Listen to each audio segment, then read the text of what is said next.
How are you coming in today? I'm coming in good. I was just thinking to myself, like, I am so glad I don't have a migraine. Oh, I know. Those were days of my so I feel like, okay, I'm back. I'm productive. I have a productive day today. So I'm coming in good. How about you? Good. I'm excited because, well, I'm overwhelmed excited because I am leaving after work tonight for an overnight and a day in Michigan with some friends.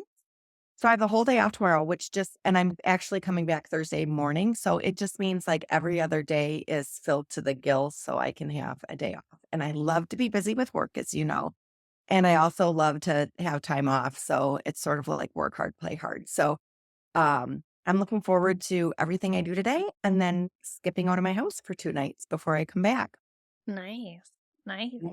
The problem That's is I woke up to a thunderstorm this morning, which was beautiful. I loved it. Like the coziest, most exciting early morning wake up with that thunderstorm. But then I looked at the weather and we're going to be on a beach where I'm at a lake house. And I'm like, it's going to storm. Like I had visions of like sunsets on the beach and stuff. So we'll see. well, that's kind of cozy. It's a different vibe. Exactly. Who are these friends then? These friends. So it's kind of funny because I call them my sober friends. And so my other friends go, "Well, what do you call us?" And speaking of friendship, our topic here, and I like my drunk friends. Yeah, these are my sober friends. These are like drunk friends, you know. So it's kind of funny, but these are girls that I met, which gosh, I cannot wait to get into our conversation. But by going on a sober retreat, Oh, yeah. and now they've become some of the best friends I could ever have. So it's pretty cool. That's awesome. I wanted to start with our friendship. I wanted to start like backwards, kind of about how we became friends. And then we can go from there and talking about friendship and friendship through the ages and gaining friends and losing friends and the whole tricky situation when it comes to women and friendship. But well, first of all, Deb, introduce yourself. I mean, I'll introduce the things that I Uh, love. So I started following you on Instagram, the alcohol tipping point. Somehow we started following each other, and I feel like anybody who's a friend of mine, I have a little bit of a crush on. There's something that I love or respect or admire about them. And I felt that with you, one, because I felt like you were really smart. I knew you were a nurse, and I respected that. All my college roommates were nurses, and I was a social work major, not smart enough to be a nurse. So I love nurses, but also was a healthcare recruiter and always in healthcare, worked in hospitals. Huge fan of nurses. And then you had a sense of humor. And so I that matters so much to me. So I loved your sense of humor. I could see that we just click. And so we started maybe commenting. My recollection is maybe started commenting on each other, maybe started, like, yeah, just sliding into DMs, taking it like getting a little bit from a like to a comment to a message or whatever, to maybe like a Zoom call or getting to know each other more one on one. But you said something to me one time. You said, I just really like you. And that was music to my ears. It was like, of course, that's exactly what anybody wants to know. And I thought, that's the nicest thing anyone's ever said to me. I'm going to put this person, link arms with this person, bring her closer, and we got to be friends. So I really felt like it was you that did that. And I'm forever grateful. But why don't you share who you really are and your recollection of our meeting? who I really am? I'm really the person behind alcohol tipping point. I'm really a nurse and I'm really not that funny. Right. Um, yeah, so I'm just, I think I'm just like a really basic person who lives in Boise, Idaho, like your typical suburban mom, nurse, wife, all of that good stuff. I'm pretty down to earth and ordinary. And so I think it's funny, like I looked at you and your account and just like, oh wow, she's so successful. She's funny. She's someone I would wanna be friends with, is how I felt, like, no matter what. Even, like, in my drinking days, I'm like, "I would be friends with Heather." And then now that we're both sober and have all this in common of having a business, having our own online thing, because that's a whole unique set of circumstances. But you also have, like, teenage daughters. You've been married forever. You've been in healthcare in your own way. So I just was like, "This gal's my girl." Yeah. We have a lot in common, and we have a lot of differences. It's sort of perfect. We have, like I mean, I think in regards to friendship, there are things that can immediately bond people, like attract or repel, right? So some things that are immediately bonding, well, one for us, the sober coaching world, not everybody in our real life understands that or knows the players or knows the game or knows the landscape and what that looks like. And we do. So we can support each other as women in business and as sober coaches. And that's a very unique thing that connects us. And then mom of 2 girls, I mean, I love it. We get it, right? We totally get it. And then sobriety.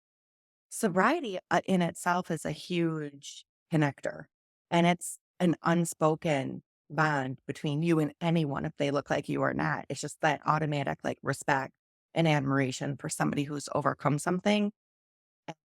You know what that is because so have you, right? So there's a real glue there that's stronger than drinking, than people that drink. I mean, I used to look for the drinkers, right? That's why you were texting me because you knew we would have been the drinkers together for sure.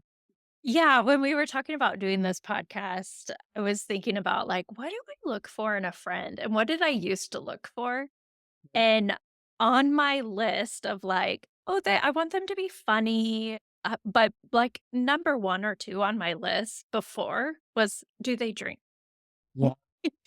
Like, that was my one of my top requirements for a friend, and man, just looking back now, I'm like, wow, I really missed out on some amazing people, some amazing friendships. And so to see it change and evolve, I mean, our friendships change so much throughout our lives, but now this additional like change of being sober and navigating friendships, like that's different as well. It's all been different throughout my life. Friendships have.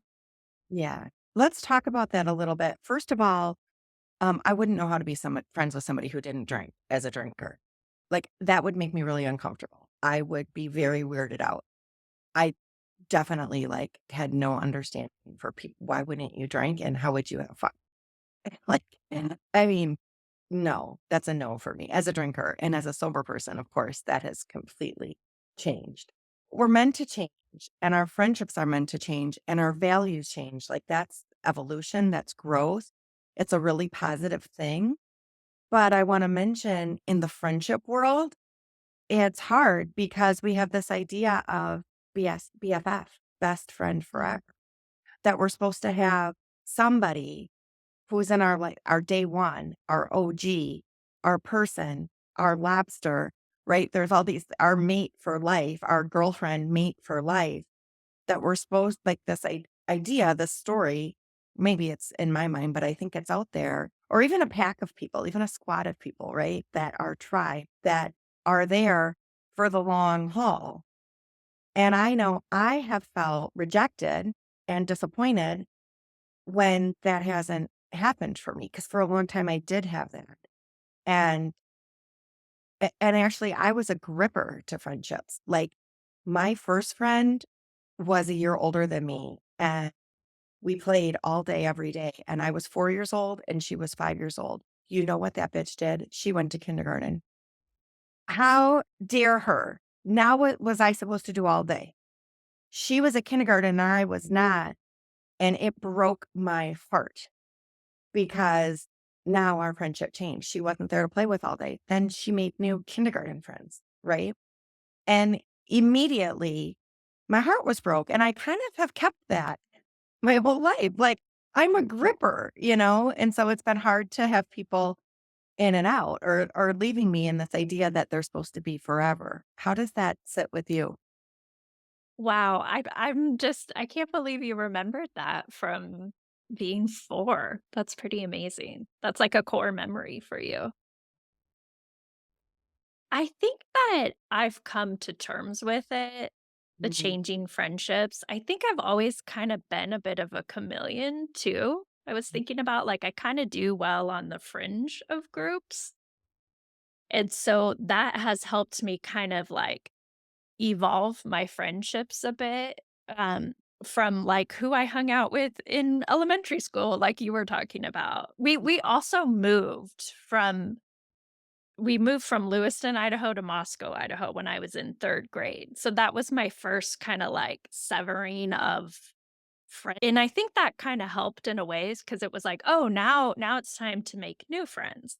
What does this look like?" And I felt like each kinda transition from, like, elementary to junior high, it was like, "Oh, now the friends are changing again." And then high school, "Oh, they're changing again." And then college, and then mom friends and work friends. Like, I think that I kinda compartmentalize them a little bit more, that it sounds like you're a gripper and you want them for life, and I'm kinda like, I'm okay with the different compartments of friends. Does that make sense? It makes so much sense, and I think it's really healthy. I think everybody listening to this should take note, including me, because there is a need for different kinds of friends. Not everybody is the ride or die, right? And not everybody is for the whole lifetime.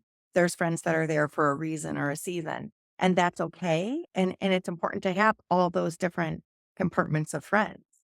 And for me, I just think my claws in people, and I'm not a chameleon. That's where we're different. I'm the head of the pack. I'm the bossiest boss. I mean, when I look at the Peanuts characters, I'm Lucy. I mean, who are you? You're probably Charlie Brown, right? Maybe Peppermint Patty. Snoopy. I think I'm You're kinda Snoopy. Snoopy. Yeah, you're Snoopy. When I look at the Muppets, I'm Miss Piggy. You're Kermie. I love So this. yeah, yeah, Winnie the Pooh, you might be Piglet, right? I am Tigger. It's like we need all kinds of people and all kinds of friendships, but being that kind of I'm an Aries, first day of the first sign, just like, yeah, sink my claws into people and expect them to, like, be there forever, and it has definitely broken my heart when they've left for whatever reason. Like, obviously, I thought my high school friends were also my elementary school friends, so I thought they were gonna be there forever, and going to college, I made new friends, and some of my high school friends were actually hurt by that, but our friendship had to change because we didn't go to the same college. Of course, I was gonna, you know, fill with new friends. But and then, yeah, to early adulthood and motherhood and work, but it has been I put everybody in the same category, so I think it's really healthy to recognize different kinds of friends, different types of relationships, and they can help you in different ways. Well, that's interesting that yeah, I definitely see you as more of a leader and leader of the pack. I'm more of a joiner. So that is interesting, like, how you viewed your friendships versus how I have. Now, that's not to say I have had some friendships fade out that, like, really broke my heart, but I think that I've dealt with that now later, um, and it didn't have anything to do with sobriety or anything like that. It was just life changes, they got busy, I got busy. I still kinda miss them. There's still people I could reach out to, though, and it would be fine. There wasn't like a breakup A fade or out, just a fade out. it was a fade out, Yeah. like my I've haircut. had both. I've had I've had cut off. I've had, like, a situation or an argument or something that was just cut off. Both ways, me and others, and I've had the slow fade out too, which is just Mhm. it slowly starts to end until there's not much there. So, if you think about I know there's a saying that says, like, "You are like the 5 people you spend the most time with," or something like that. If you think about those friends, I'd love to know a little bit about, like, who they are and what that means to you and how that has changed over the years.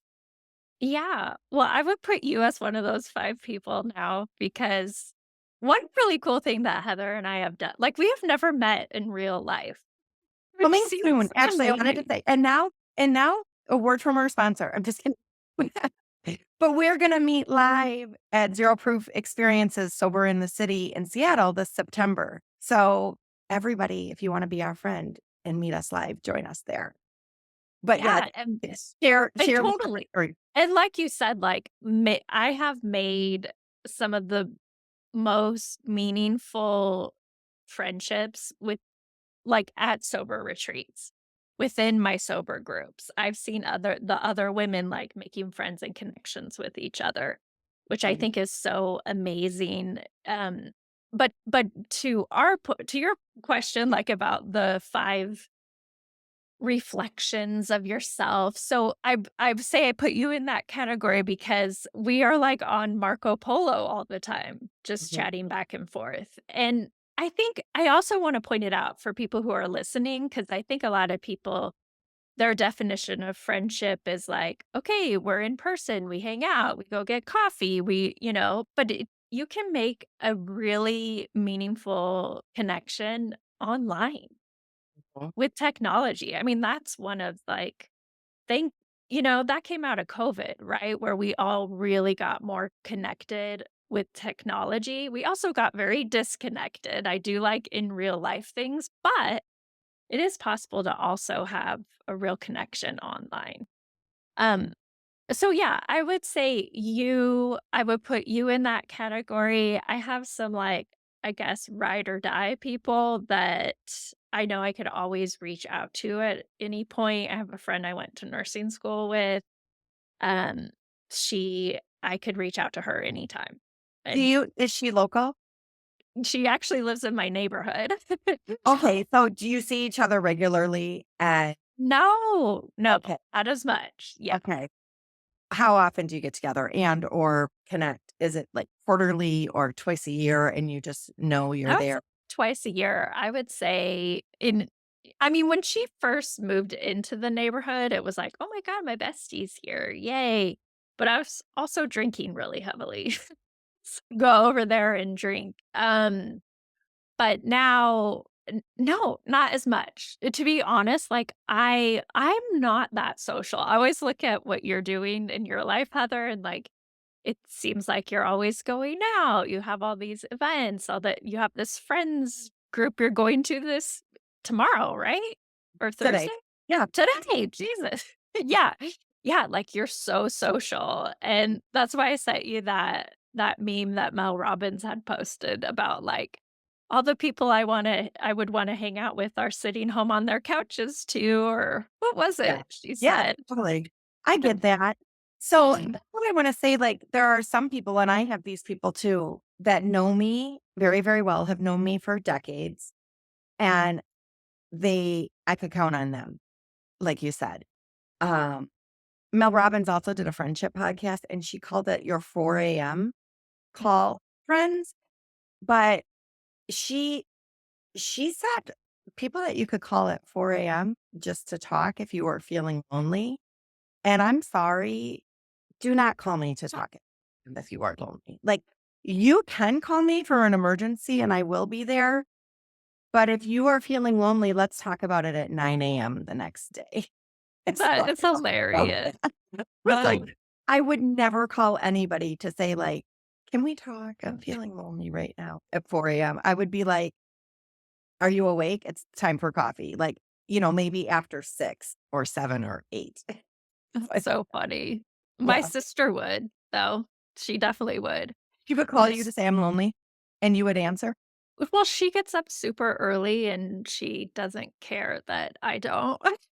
I don't I But have I will early say, risers too. yeah, like, my sister now is one of my best friends. That's what I was gonna say. My best friends are my mom is my best friend, my daughters are my best friend, and my mom's best friends are her 5 sisters. So, like, this is the other, like, illusion we have out there is that people have all these friends, and you might be seeing what you don't have. And my mom, let's say, doesn't have friends, but she has 5 sisters that she's very, very close to. So whenever she says something about friends, I'm like, "Mom, you've got the pot of gold. Like, you have all the social life you need in those 5 women right there, built in, right?" And for me, I question sometimes I have insecurities about friendships or this or that, but, like, I was blessed with a mom that I'm so, so close to. She's my first call. She's my first call person. It's my mom. You know, she would be awake at 4 a.m. So that would be fine. So, you know what I mean? So yeah, there is that your family can be your friends, and it's cool when that happens. I actually my sister and my brother-in-law are some of our best friends. And when you said that meme of like everybody I want to meet is also staying at home, avoiding everything, I love to go out. I'm very extroverted, obviously, all of that. But also through sobriety, my social circles changed, and I didn't want to do the thing. I used to drink to tolerate situations, social situations I didn't want to be in. And so my husband doesn't drink around me, so we don't drink. So going out for a drinking activity is not going to give us the same, you know, joy, pleasure, joy, excitement that it used to. And I don't even think it used to. I think I always felt uncomfortable in those situations, and that's why I drink.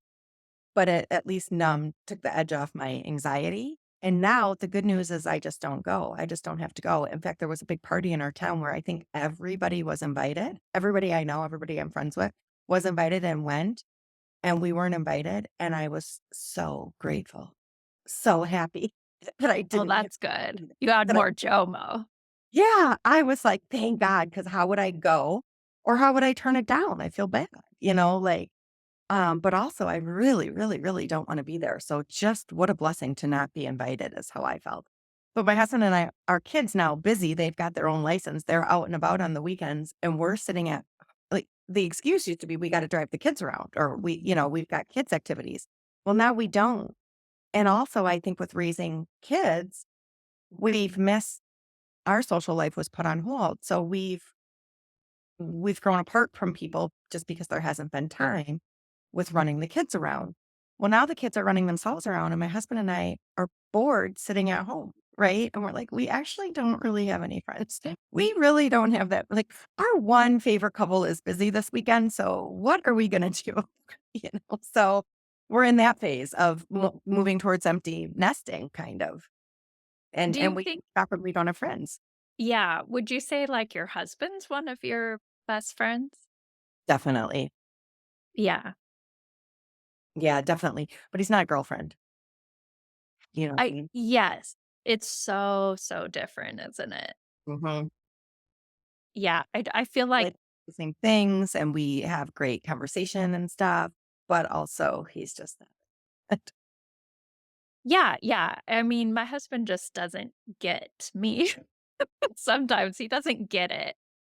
And I think finding people that get it, that get you, especially like in the sober world, like it is so comforting because I think we just want to be seen and authentic and accepted for who we are. And I was gonna ask you, like, what do you look for in a friend?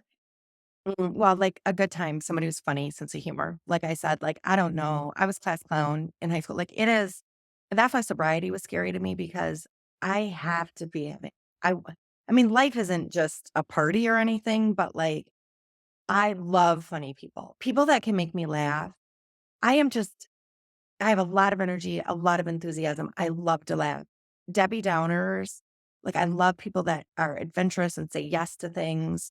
Just people that are like low energy or complaining all the time or looking at the worst of things or very serious people.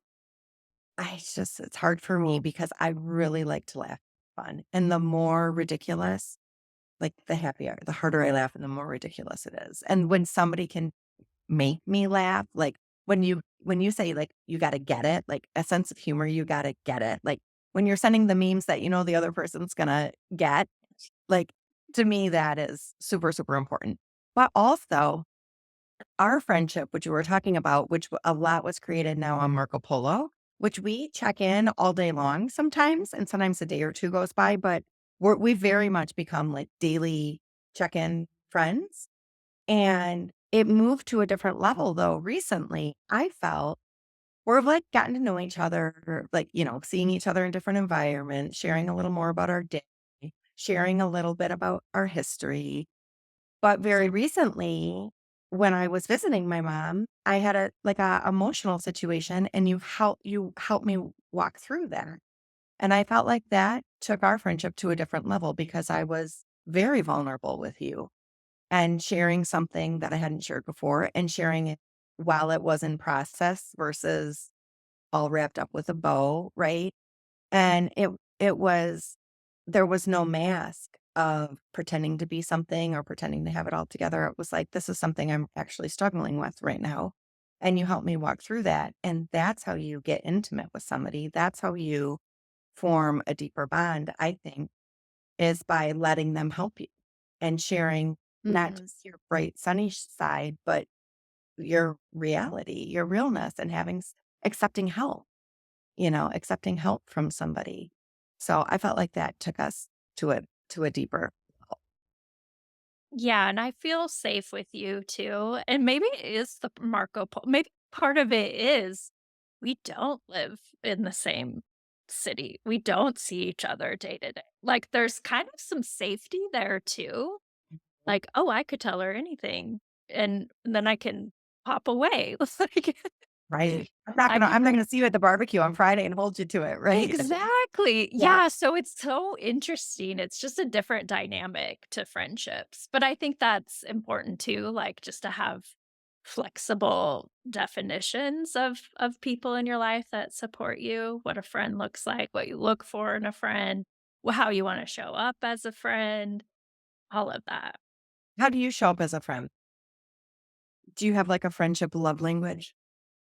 Ooh, that's a good question. Probably quality time, and I say that even though I don't always get to spend time with people, but I want to. Like quality time from the comfort of my couch at home. But sometimes even just conversations are quality time, like how you're spending your time together. So, quality versus quantity, I Mm, guess, would be a better mhm. way of putting it.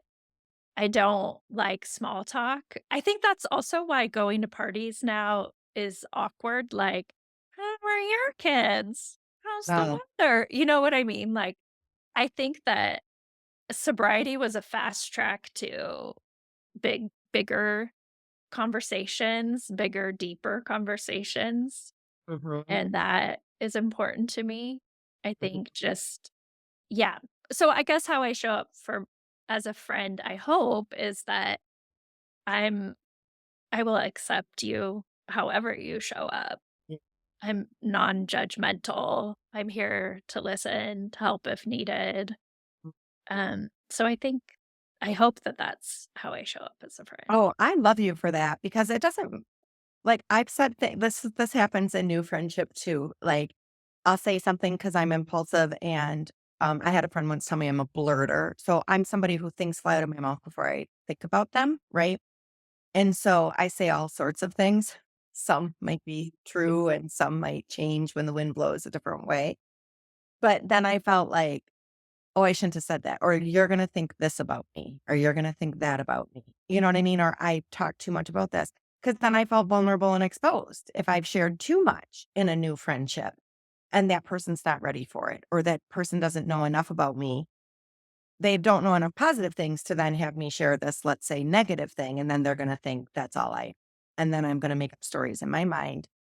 The story that we all have is, oh my God, somebody's mad at me or somebody hates me, right? That could be like the worst case scenario, which is, of course, often I look for evidence about why people don't like me, right? Like Mhm. I'm working on that, of course, but I think it's a natural insecurity that we have, or I shared too much.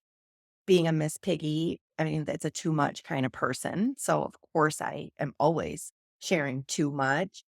And you are somebody who says that's okay. And I know you're not going to hold me to it anyways, because you're Snoopy. I'm going to come back the next day and have a different thought about that. And it's all going to be fine. And I think you look for the good and you see the good and you remind me and probably your other friends of the good, very non judgmental. And I'm certain you're like that as a coach too. Well, yeah, and I don't think there's a line you could you could never share too much with me. You could even tell me about your daily bowel movements. I'm like, "I'm here for it. Tell me." Mhm. Because you like me, because that's what That's you the talk nurse about. That's the Yeah. nurse in me. When we start Yeah. yeah, there's never TMI.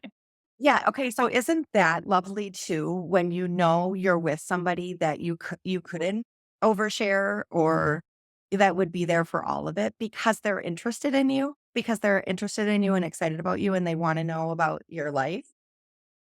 That's Yes. really sweet. Yeah. That's really sweet. One thing that's cool that I wanna tell everyone is so I've had, like, 40-year friendships. I am very lucky that I was from a small town, and the people that I literally knew in preschool continue to be my friends, are still my friends today.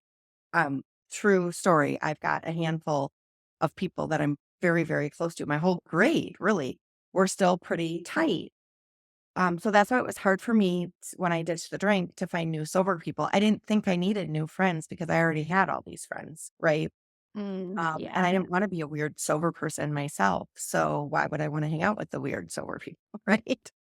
And so I was very resistive. I was very hesitant, but I have found these new people and there is this new bond. It is really beautiful and there is fade away and there is cut off from other relationships. And I think like a garden, we have to prune sometimes. We have to cut off and we got to prune our, um, we got to cut back. We got to cut back on some friendships and some relationships so we can make room for growth and for new. And I've become a more interesting person by being friends with new kinds of people like you, a gal from Idaho, right? Like I didn't have a friend from Idaho before this. And in those new friendships, it's really fun to get to know people backwards. Like, in my Mhm. childhood, people know my grandparents and where I grew up and that I won the spelling bee or I got to the top of the rope in gym or that I was very good at I was a pom-pom girl or I dated so and so or pretty girl. Like, I never had to tell them anything because we grew up and they always knew everything about me, including all my aunts and uncles. I was a fourth generation to graduate from my high school. I like say I'm a pretty big deal around there. So people just knew me, but in getting to know new people, it's like, I don't know when their birthday is or what they like on their pizza or how they take their coffee or who their first kiss was. Or like, I'm learning these things backwards in my new friendships. And it's been really fun. It's been really fun to get to know people backwards. And we're doing that with each other. Like, it just comes up like, oh, tell me about your mom or tell me about your dad's upbringing or whatever it is. So there is something cool to that. Yeah, what a good point. What a good way to look at it too. And how special that you've had those friendships for so long. I mean, clearly that means a lot to you. Like loyalty is probably one of your top values, would you say? Yeah, yeah, I mean, I think that's why I just assume everybody would be there for my whole life. Once they're in, they're in, right? Yeah. Because my once my heart is open to somebody, it's like I carry them with me. I value that so much. But there is something beautiful about letting go too. And also, I forced my friendship down people's throats. I mean, I've demanded us to stay close sometimes to a fault where it's like you could just let it go and it might, if you let go, it'll drop. But it's like, Mhm. well, it takes 2 to hold something up, so maybe just drop your end of the rope. Hey, it's okay. Yeah, but I can see how it's heartbreaking. I mean, because our friendships are like another kind of love that we have, and especially if someone's pulling away before you are, or if you have like an actual friend breakup, I mean, that can be so devastating. I remember my daughter in 10th grade, which was the start of her high school, like her best friend broke up with her. Her best friend was like, "I think you're kinda holding me back, um, I wanna, like, meet other people." I mean, it was like a breakup, Mhm, and it was one of the hardest things she ever went through, and it was so heartbreaking, and she really grieved the loss of that friend, and so I think it's okay to grieve the loss of your friends because I know you've had some relationships like that that have mhm. maybe it wasn't an outright breakup, but you lost those friends, and that is definitely something to grieve about. Yeah, that's such a good point, grief in friendships, because 1, we don't have language for it. When there's a divorce or a separation, we have language for it. But often, well, in my case, even my friends have been in my life longer than my spouse, and I've been married for like 23 years, right? Yeah. Yeah. So these people that have been in your life and a girlfriend, especially who you relied upon, like we already mentioned, for all these things that you don't go to your spouse for, right? For all Mhm. to be a source of support and care and concern and affirmation in all these ways. There's not a word for the breakup like there is divorce, and there's not a public acknowledgement of that sort of grief, of loss. And there is if the person dies or passes away, right? I've lost a lot of friends due to, like, tragedy or illness or accident, but there's there's a word for that, but there's not a word for when they're living, but the relationship is over. Yeah, and then you feel like there must be something wrong with you Yeah. because there's not a lot of language out there about that, and, not a lot of people talk about it, but I think it does happen. I think a lot of women and men, are hurting because of these lost relationships. I think so too, and a lot of it is, I would imagine, misunderstandings too. And I know so I can't blame everybody in my life because the truth is, as a drinker, like, I don't know what kind of friend I was. I was in my Mm. own head, struggling with my own things. I pride myself on being a good friend. Friendship is really important to me. I was also an only child. I was born an only child. So I think that's the other thing.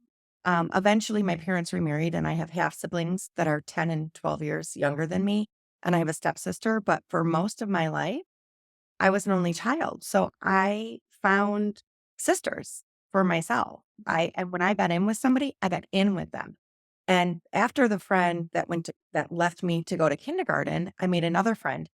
Now, this one was a year younger than me, so ha, right? Like, I was gonna be the one to go off. I was brilliant. I was gonna be the one to go off and do better things. But she was an only child. And so it was perfect because I got to go on all her vacations. I got to be her plus one. We got to be each other's plus one for everything because the parents would want a play date or a playmate, and it always got to be me. And so, uh I think that's why I've clung to people like family almost is just an attempt to create. But you have siblings. You've got a brother and a sister, right? I do. But it makes so much sense what you're saying. And my niece is an only child. She's now a high school teacher, but I could see her really hang on to friendships. Friendships are so important to her, and she wanted to like I can see the loneliness that came from being an only child and the wanting to be with peers, like-minded Mhm, people. mhm, Um and then it was a hard transition for her after college, which I think it is for a lot of people after because college is so social. It's finally the end of all this social young peer-to-peer interaction. Now you're out in the real world and you're no longer with like your friends. Like mhm, you're working now and right. that's a huge transition. Yeah, so I think it makes sense that you being an only child might be a little lonely. And then the loneliness thing too, like that comes up again and again, especially as we get older. Like people are lonely Mhm. Hmm. and they are looking for friendships and they are looking for meaningful connections. And a lot of people are drinking because they're lonely. I mean, how many times have you heard people say, like, well, red wine was my best friend? For sure. Drinking's my friend. Yeah. So I think there's a huge connection there. Absolutely. You read my mind because as you were talking, I was thinking like loneliness is an epidemic. It really, really is. And I think even people come to me for coaching support because they simply want to witness to their life sometimes, Mm, right? yeah. They want someone to say, congratulations, and look what I did this week, and hear me, and here's my struggle. And they might not they're, women like me, strong, independent women who think we don't need any help or anybody, or we're taking care of everybody else. They're caregivers, they're moms of kids with special needs, they're sandwich generation taking care of their parents. They've got big jobs, they're trying to hold it all together, but they need someone to see them, and it's worth it. just to get a coach to have a relationship of somebody who sees them because we all want to be seen. But the only child is the thing is like a sense of belonging too, like a role that you Mhm. play. And that's built in if you have a family. Like my mom is number 2 of 5 girls. So she's the second girl and there's all these things. And I've had to create that for myself. Like I have a weekly card club now. We play euchre, so there's 4 women. And it's funny. We all have a role of who we are, right? Like we've got the funny hippie gal and we've got the practical gal, we've got the woo woo kind of gal, and we've got me, the boss who's competitive and wants to win.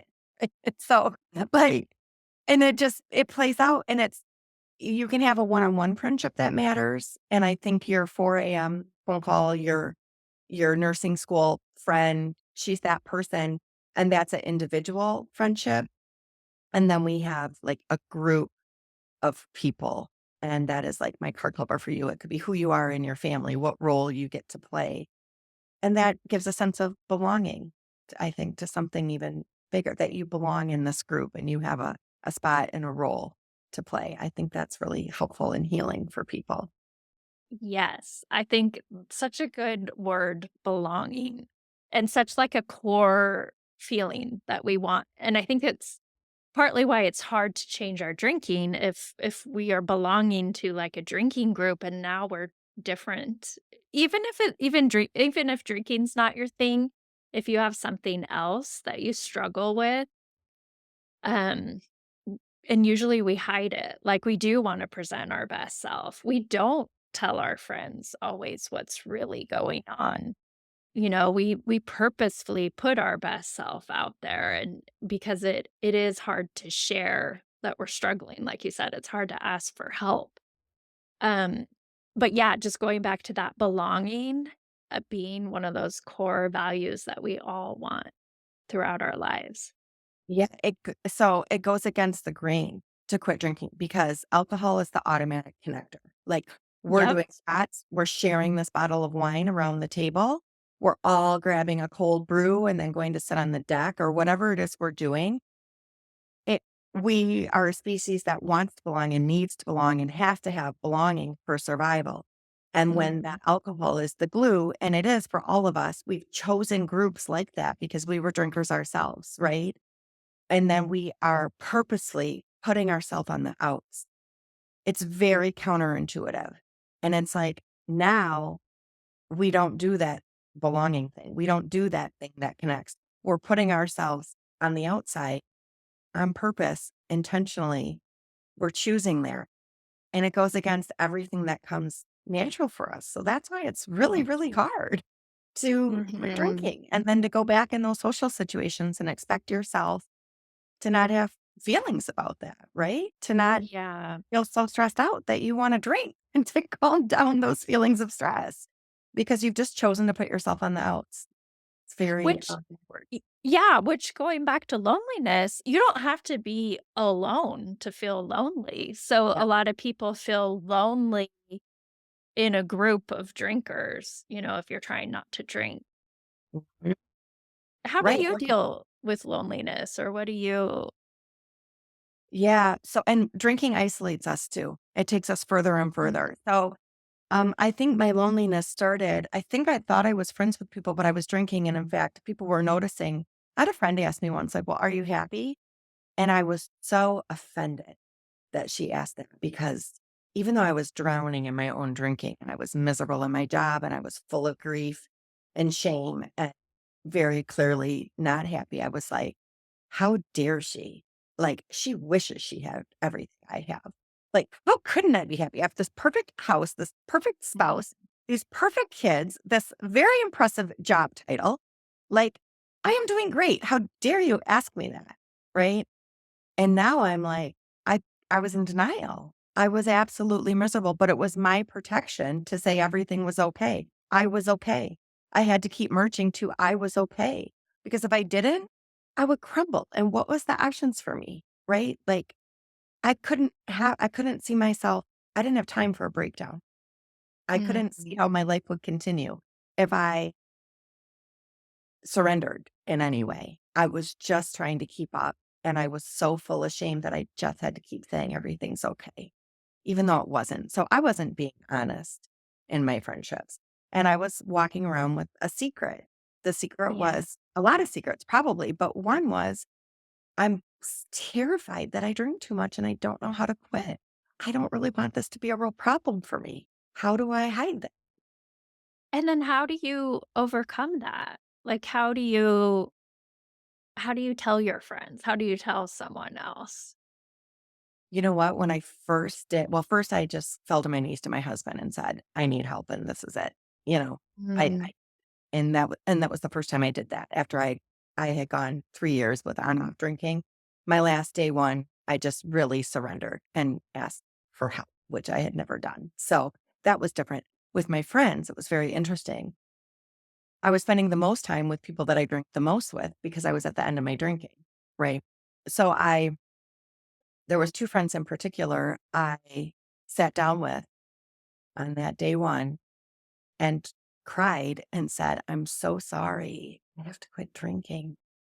I'm so sorry. I can't do this anymore." It was like the saddest thing that I wouldn't be a drinking buddy with them, that I wouldn't be able to drink, and that this was gonna change our friendship and everything.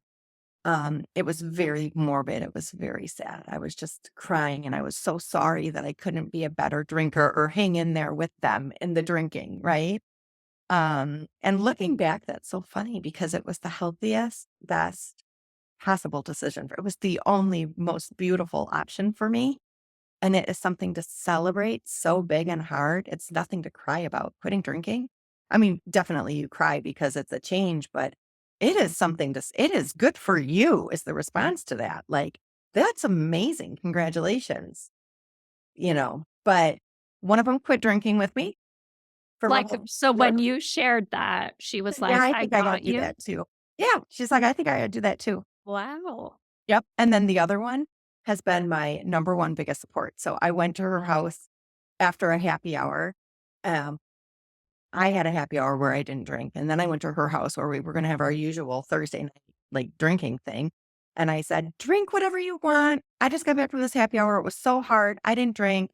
I'm gonna have a sparkling water. Do whatever you want. I don't wanna make you feel weird, like, we'll just hang out." And she's like, "No, I have to do this real estate class later. We'll both have sparkling water." So we had these orange sparkling waters. She chopped up, an orange garnish for it. We put it in a beautiful glass. And we went outside and drank it together, and I was like, "It's not so bad." She's like, "It's not so bad at all. It's actually better for me." And then, I mean, she would slap a drink out of my hand if I even tried. I mean, and she's a drinker, right? So, they were very, very supportive, and it has changed throughout the years, but it started with me giving them a big apology that I was gonna quit drinking. Wow. Well, I'm so glad you got that response because I think people are terrified to tell their friends.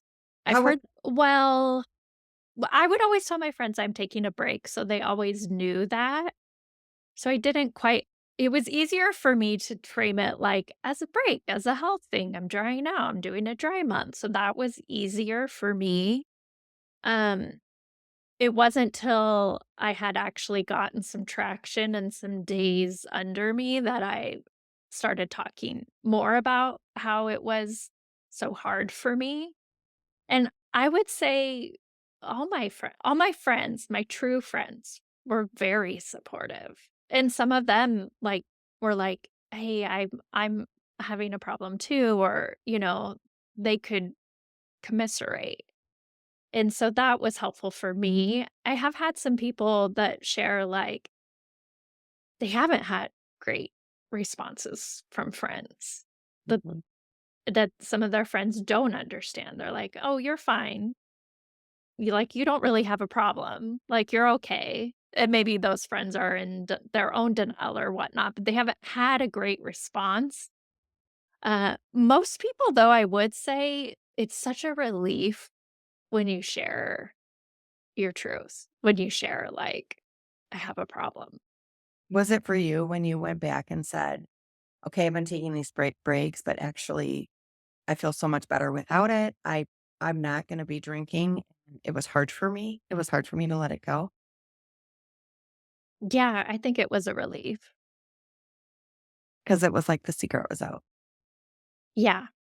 You know that meme that says, like, the 3 hardest things to say are, "I have a problem, I need help, and Worcestershire sauce." But those 2 things, "I have a problem and I need help," like, those are really fucking hard to say, especially women where we're like, Yeah, we can do it all. I don't need help, I'm fine." Like, you're the whole little meme of, "I'm fine and the world's on fire, but right. Right. everything's." I don't Mhm. know, somehow we have lost that vulnerability of just being like, "Hey, I'm struggling. I'm a human. I'm struggling. I need help." I feel like that's a really, really beautiful message, Deb. Thank you for saying that. Worcestershire sauce. And bonus points if you can spell it. Worcestershire. No. Um, because that's literally what I did with my husband. I said, I have a problem. I need help.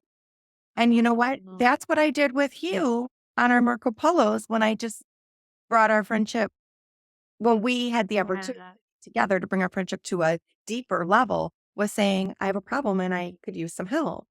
So if anybody listening to this podcast wants to know how to make a friend or how to deepen a friendship or how to be authentic or real or find a safe place, person, relationship for you, I think we can definitely use that meme. I think you say, is this somebody that I can say, I have a problem, I need help? And if you can't, like why not? What needs to change? Or is that not a safe person? And when you're hunting for new friends, is this a person that you feel is as non-judgmental as Deb is and that you could never be too much to? And you could say, I have a problem and I need help. And you're not friends, maybe like attract and repel. You're not really like deep friends with somebody that you couldn't say that to, right? Even if it's that minor problem at work or a mom problem with your mom group or whatever it is, acting like we have everything together all the time doesn't doesn't create friendships. It doesn't make connection. But Mhm. saying I have a problem and I could use some help does. Yeah. Yeah. You don't have to suffer in silence, right? Yeah. And that's what somebody says me too, right? I mean, somebody has an opportunity to say me too. And I think that's what really, really connects us is kind of our struggles, not our strengths. Absolutely. I mean, I've I guess I'm lucky that every time I have shared, it's just made relationships stronger. And it's made the shame go away, the whole shame can't live in the dark. You Yeah. shine a light on it. And yeah, I mean, we're just all humans. We're Yeah. not perfect. Nobody is. Yeah. And pretending to be doesn't give us friendships. And I think even with you are like, oh my God, she's so successful. She's doing all these things. When we got to know each other a little bit and I shared some things, you're like, oh, okay. Like even you struggle with this or that, or even you have questions about this or that. Like it's not all what you think it is, right? Yeah. Yeah, totally. Yeah. So get deep with people, get to know people, and you can make an internet friend. So I think saying I like you, I mean, you reach out to somebody and you just say, I like you. That will be well received. I can't imagine a person in the world that would turn that down. They would say, oh my gosh, get over here. You know what I mean? Get over here. I'm going to latch on. I'm going to take my claws and now you're in. I'm going to Marco you. I'll share with the world, no shame. A 17-minute Marco the other day. No, that's because I do those for you. We call it a could have Because been a podcast. Could have been a podcast. So could have today we been a hit record. podcast. Could I have been an think we email. hit record. Thank God. Yeah, so we can share it with the world. But yeah, any final tips to making a friend or being a friend or navigating friendships? No pressure. I was just thinking about, like, that's that whole how do we make friends when we're adults? Like, where do we find them? How do we and it's kind of it's almost like you're dating, Yeah. honestly. And Yeah. so it's finding, like, you wanna find like-minded people, or I have a friend, her husband said, "Find heart-minded people." So it can be reaching out to people on Instagram, like it could be if that's your jam. It could be looking on apps, looking for meetup groups, maybe even through your work, maybe inviting someone for coffee. Maybe it's community, maybe it's church, like, I mean, I know that there are other people out there that are lonely and they are looking for connection too. What would you say? What advice do you have for finding and making new friends? Oh, the gym. I was gonna say the gym too. I've made some good friends at the Young Men's Christian Association, also Yeah, known as the Y. yeah, like yoga studios and stuff like that, like any groups, my gym definitely has things, like Group Honor Living Social has activities, so, for connection, but yeah, communities, any kind of community or support groups that you can research and find are definitely ways to get out there. But you're not going to make a friend without being vulnerable, and you have to put yourself out there. So you have to initiate too. Like people might not necessarily just come to you and say, I like you and I want to be your friend. You might have to reach out to them. And so you do have to have a little skin in the game yourself, and you do have to risk being rejected if that person doesn't want to go for a walk or doesn't want to have coffee. And it is like dating, like you keep taking it a step further and sharing more, and it's matched, it's mirrored by the other person, and then you see where this will go. But honestly, I went on a sober retreat, and that's how I made some really good sober friends, spending time together. Those are great opportunities. I have a sober community. You have a sober community, I know, and people in there have become buddied up with each other. So if you have something in common like sobriety, um, finding a community of heart-minded, like-minded people like that can work. And I know people have this for cancer support groups or divorce support groups or anything that you have overcome. There are support groups or widow groups, right? Like things that are, or parents of kids with special needs, things like that, that automatically connect you looking to find support in that way. Yeah, I wanna share this poem with you, not I love written by me. You don't want a poem written by me. I was trying to move it, but I can't. Okay. This is from Donna Ashworth, who I love her poems and her work. This is just called Friendships. Says, I don't think friendships are given enough credit. We sign no contract, we say no vows, and yet we are there for each other, for better or for worse, in sickness and in health. We laugh together in life giving amounts. We cry together without shame. We pull each other up out of the mud again and again and again. I don't think friendships are given enough credit. Unwritten love stories, each and every one. Mm, so true. I So true. know. They are It's a love story. our love stories, and we have a love story too. Thank I you, girl. know. We have a little cute love We story. have a meet cute. We have it all. Right. Tell everybody where they can find you, follow you, so they can be your friend too. Everyone's gonna want to be your friend. Now I'm gonna get jealous because everybody's gonna want to be your friend, and I'm gonna be like, I was here first. No, you're the more the merrier, Heather. Okay. Yeah, you can find me at Alcohol Tipping Point. I'm on Instagram, I have a podcast, I have a website, alcoholtippingpoint.com. And if you're ever in Boise, hit me up and let's go to coffee or go on a walk, go to the green belt. I would love to meet you. I love meeting people. I love hearing stories. So, yeah, that's how they can find me. Awesome. Thank you, Deb. Thanks for tackling this topic of friendship and for being my new best friend. Oh, thank you so much. I can't wait to meet in real life in Seattle, sober in the Yeah. city.